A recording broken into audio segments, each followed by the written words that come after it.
درود بر شما دوستان عزیز. تو این ویدیو میخوام نحوه ریختن ویندوز روی فلش یا به اصطلاح همون بوت کردن فلش رو بهتون توضیح بدم. با ما همراه باشید. دوستان، اول از همه باید نوع پارتیشن بندی سیستم خودتون رو بدونین، چون باید طبق پارتیشن بندی که روی سیستم شما شده طبق همون نصب ویندوز رو انجام بدین. ما کلا دو نوع پارتیشن بندی داریم، یکی GPT، یکی دیگه هم MBR. نمیخوام زیاد راجع به این دو نوع پارتیشن بندی صحبت کنم، حتما در یک ویدیو دیگه توضیح کامل راجع به این دو نوع پارتیشن بندی خواهم داد. فعلا در همین حد بدونید که ما باید طبق نوع پارتیشن بندی که روی سیستم ما شده طبق همون نصب ویندوز رو انجام بدیم. خب دوستان، برای پیدا کردن نوع پارتیشن بندی روش‌های مختلفی هست که روی هر نسخه ویندوز و هر سیستم متفاوته. یک روش من بهتون آموزش میدم، طبق اون روی تمام ویندوز ها و سیستم ها یکسانه و خیلی هم راحته. دوستان، منوی استارت رو باز میکنیم، عبارت پاور شل رو تایپ میکنیم، اینتر رو میزنیم، یک صفحه آبی رنگ باز میشه. دستور get line disk رو تایپ میکنیم،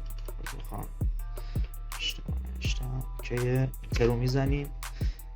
میبینیم که توتال سایز در این قسمت نوع پارتیشن بندی ما رو نشون داده، GPT است. خب پس ما ویندوزی که میخوایم بوت کنیم روی فلش باید از نوع GPT باشه.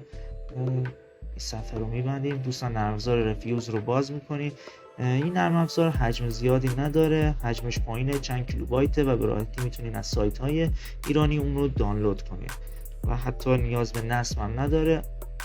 راحت با دو تا کلیک و روی اون باز میشه. خب دوستان، نرم افزار رو که باز کردیم، حالا در این قسمت اول فلش رو که به سیستم زدیم، در این قسمت اسم فلش رو براتون میاره. میبینید که فلش من 8 گیگه، اسمش آموزبنده.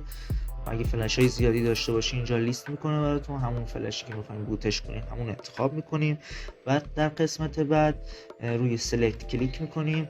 اون فایل ویندوزی رو که میخوایم روی فلش بریزین رو آدرسش رو اینجا انتخاب میکنید، روش کلیک میکنید، اوپن رو میزنید. گزینه‌های دیگه کاری نداشته باشین. در این قسمت خب MBR و GPT هست. نوع پارتیشن بندی رو میخواد. خب از ما GPT بود، پس این قسمت حتما توجه کنید، باید دقیقا همون نوع پارتیشن بندی خودتون انتخاب کنید.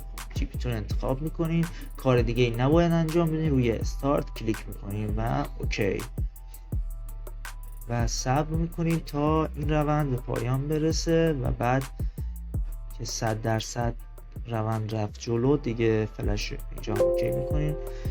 دیگه فلش بوت شده و میتونین به راحتی نصب ویندوز رو انجام بدین. اگر ویدیو رو دوست داشتین ممنون میشم لایک و سابسکرایب کنید. بدرود.